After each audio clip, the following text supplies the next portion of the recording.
Thank God you were able to descend into nuclear annihilation, pull me out of the rubble. Obviously, I survived the nuclear explosion. I don't know how you lived. I came out of that. We still don't know the extent of the damage. We haven't been able to get through to anyone since the explosion. What about Alma? What happened to her? What was that sound? Oh, yeah, that's right. Wen-Chi-Li. All right, so Okay. let's have some post discussion. Okay. So. I don't Okay, know, where should we start? So, Point Man is Alma's son. Right? Okay. Alma had psychic abilities when she was a little girl. So they put her into a vault to experiment with her / on her, kind of like Stranger Things. Okay. Like 11. The core concept is the same, right? She went into the vault because they saw a use for her in military application, and they wanted to run tests to see what she was capable of, and so she never had a normal childhood. She was just locked up in a lab all day and all night. Okay. So I think what happened was that she, one way or another, became pregnant.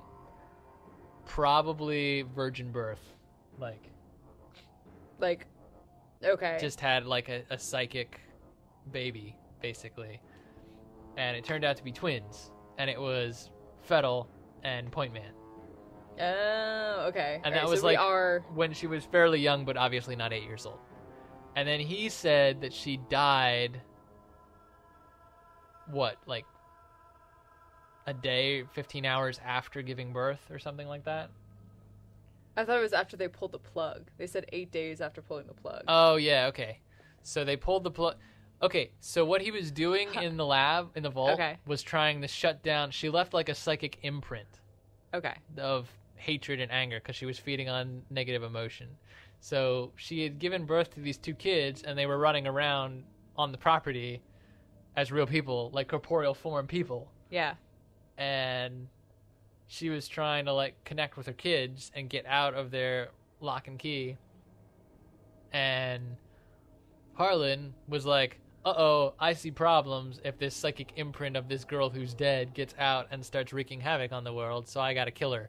So he was trying to disconnect her psychic energy signature from... Okay. And that was what he was just trying to do. Yeah. Basically. That's what the fat dude said, too, is that, like, you can't let her out. Like, you have to kill her off. So I think that she was alive in the sense of her psychic energy signature had transcended her actual living human body and was left there as an after image. We're going to get a lot of nasty comments about how wrong I am, though.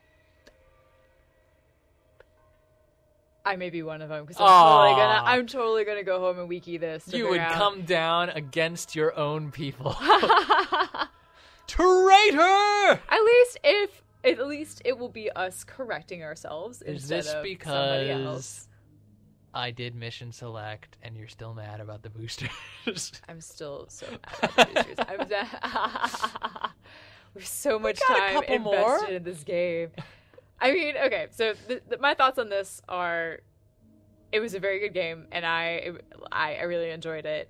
I wish I maybe would have felt a little bit different about it if I was able to invest in the story a little bit more. Like, I know we were playing gaming for gaming's sake, but it did feel a little bit more run and gun than... This was, I believe, the first ever first-person shooter horror for the Xbox. Not counting things like Doom that are really just... No, yeah, I don't know if Doom would necessarily count as a survival horror. Doom's like I mean... It's... A lot of people would count it as a survival horror, but I don't. I guess it could. This is very different. This is like user input, jump scare. This is kind of psychological in ways that Doom is just like, if you're not scared of Planet Hell and all the monsters that run amok in it, then you're not scared of Doom. It's just madness that you have to tear through with a buzzsaw. That's true. This was actual, like, around the corner, you have no idea what's coming, and your adrenaline spikes because you crouch because you're worried about what you're gonna encounter around the corner. Yeah. Not in like a Halo, like there might be brutes around the corner type way, but in like a, oh dear God, whatever's around the corner could actually rip our heart out kind of way. Oh yeah, 100%.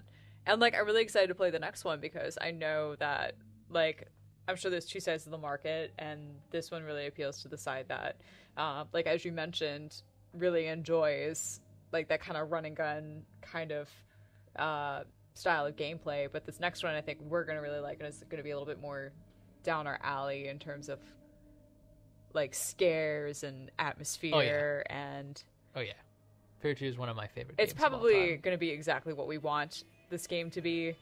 Like, we played this through and it was good, but I still like am leaving this wanting it to be a certain way, and that's why I guess we got F.E.A.R 2.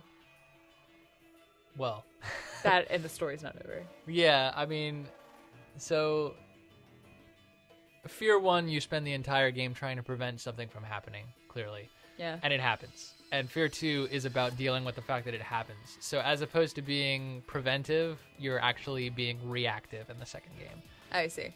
Which is much more fun, in my opinion. Like, once all hell breaks loose, that's when everything starts becoming truly terrifying. And, like, around every dark corner is something terrifying, as opposed to around these dark corners could be something terrifying, roughly 15-20% chance, or could be the 80% chance of militaristic gun hogs around the corner who are just going to shoot you in the head. Yeah. There's still some of that. Like, there's still a lot of military intervention in F.E.A.R 2, but I feel like it's more delves into, like, the Silent Hill area of the genre. Yes. That's what I'm excited for. Yes. But, yes. Well, For what it was, I love this game. And to be honest, I had forgotten about most of what made it scary. Like, most of the really great jump scare moments had completely slipped my mind. So that's good, though.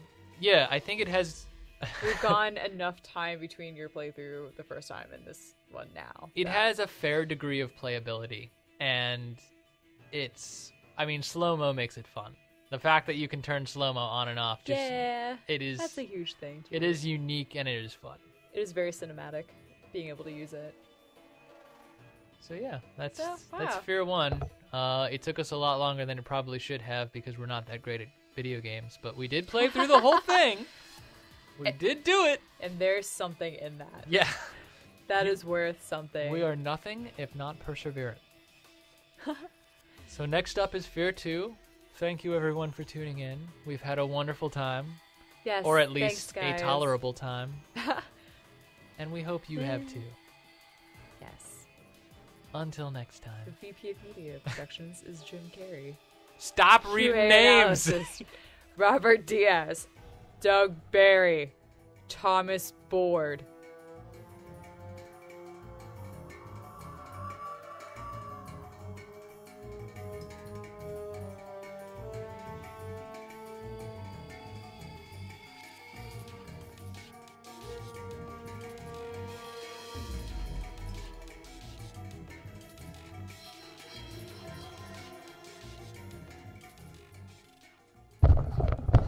Okay, alright. Hey guys, Boo is gone. So you know what that means? That means that I get to read all of these names out loud. 'Cause I can. Alright, here we go. Let's wait for the next screen. Oh, and it's over. Wait, no, there it is. Okay. James Pask. Marcus Quinn. Justin Brown. Mike Ryan. Eric Hoffmaster. Brandon Valdez. Alright, let's jump it out a little bit. Anna Nakata. That was very American way of saying that. Michael Gonzalez. To the office, please. Michael Gonzalez. To the office, please. Localization team. Therese Anderson. Alessio Borrachino. Sarah Brennan. Keelan Byrne. Yvonne. Okay, let's see how fast I can do this. Donald McCain. Emmanuel Munoz, Paul Murray, Barbara O'Connell, Jan Kuiprak, Marcus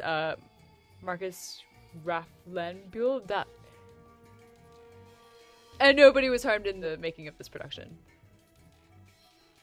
Bink.